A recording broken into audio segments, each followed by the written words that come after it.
नमस्कार, म रोजी स्वागत गर्दछु यहाँहरूलाई मेरो युट्युब च्यानलमा। आज फेरि पनि म हजुरहरू समक्ष उपस्थित भइसकेको छु। आज चाहिँ मैले खाँदा पनि एकदम मिठो अनि बनाउनु पनि एकदम छिटो हुने बोनलेस चिकन फ्राईको रेसिपी लिएर आएको छु। आशा छ हजुरहरूलाई यो रेसिपी मन पर्नेछ। अनि यदि भिडियो मन परेमा भिडियोलाई लाइक अनि च्यानललाई सब्स्क्राइब गर्नु पनि नभुल्नु होला। अनि मेरो भिडियोलाई अन्तिमसम्म हेरिदिनु हुनेछ भन्ने पनि आशा राख्दछु। अब चाहिँ म सुरु गर्दैछु रेसिपीतर्फ। यहाँ चाहिँ मैले 250 ग्राम बोनलेस चिकनलाई रेडी गरेको छु अनि एउटा अन्डालाई फुटाएर यहाँ राखिसकेको छु। ठुलो चम्मचको 1 चम्मच अदुवा लसुनको पेस्ट, 150 ग्राम फ्राईको लागि रिफाइन तेल, ठुलो चम्मचको 1 चम्मच भिनेगर, सानो चम्मचको 1 चम्मच सोया सस, अनि यहाँ कर्नफ्लावर चाहिँ ठुलो चम्मचको 1 चम्मच छ, चिकन मसला सानो चम्मचको 1 चम्मच, स्वाद अनुसार नुन, यो हर्दी पाउडर चाहिँ सानो चम्मचको आधाभन्दा अलिकति कम्ती राखेको छु, अनि यो पिरो खोर्सानीको पाउडर चाहिँ सानो चम्मचको 1 चम्मच, सानो चम्मचको 1 चम्मच धनिया पाउडर राखेको छु। अब चाहिँ म यो सबैलाई चिकनमा नै राखेर मिक्स गर्नेछु। यो फ्राईको लागि तेल चाहिँ अलग्गै राख्नेछु। अन्डालाई पनि राखेँ मैले, सोया सस,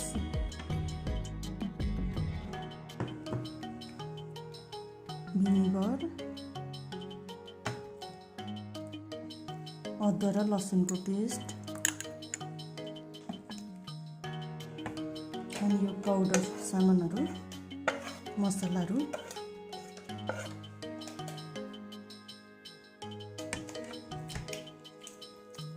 अब चाहिँ यसलाई राम्रोसँगले मिक्स गर्नुपर्छ।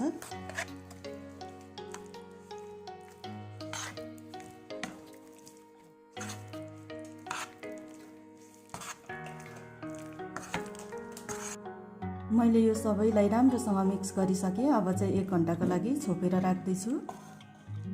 मैले यो मासुलाई छोपेर राखेको पनि 1 घन्टा पुरा भइसक्यो। अब चाहिँ म यसलाई फ्राई गर्नेछु।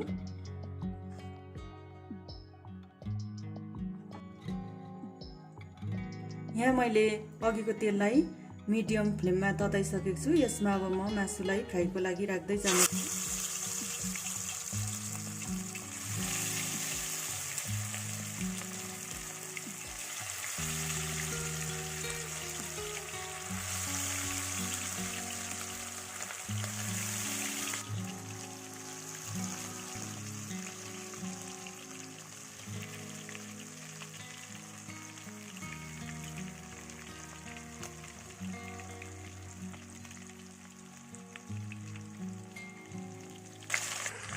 अब चाहिँ यो मासु फ्राई भएको पनि 10 मिनट भयो। अब अर्को साइडमा म पल्टाउँदैछु सबैलाई।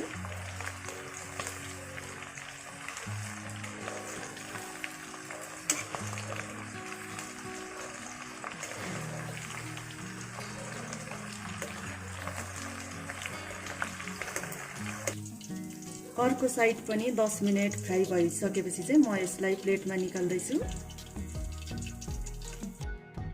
अब चाहिँ यो चिकन फ्राई रेडी भइसक्यो। हेर्दा पनि खाउँ खाउँ लाग्ने कति राम्रो भइसक्यो। अब म यसलाई टेस्ट गर्दैछु।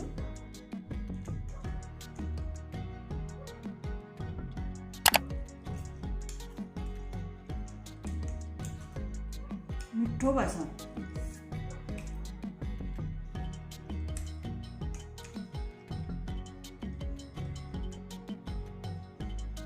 यो चाहिँ साह्रै मिठो भएको छ। हजुरहरूले पनि एकपटक ट्राई गर्नु होला। यो चाहिँ हतारमा पनि साह्रै छिटो हुन्छ अनि खानुमा पनि एकदम मिठो छ। अनि यदि आजको मेरो भिडियो मन परेमा लाइक, च्यानललाई सब्स्क्राइब गर्नु पनि नभुल्नु होला। फेरि अर्को यस्तै भिडियो लिएर आउने नै छु। तबसम्मको लागि बाई बाई।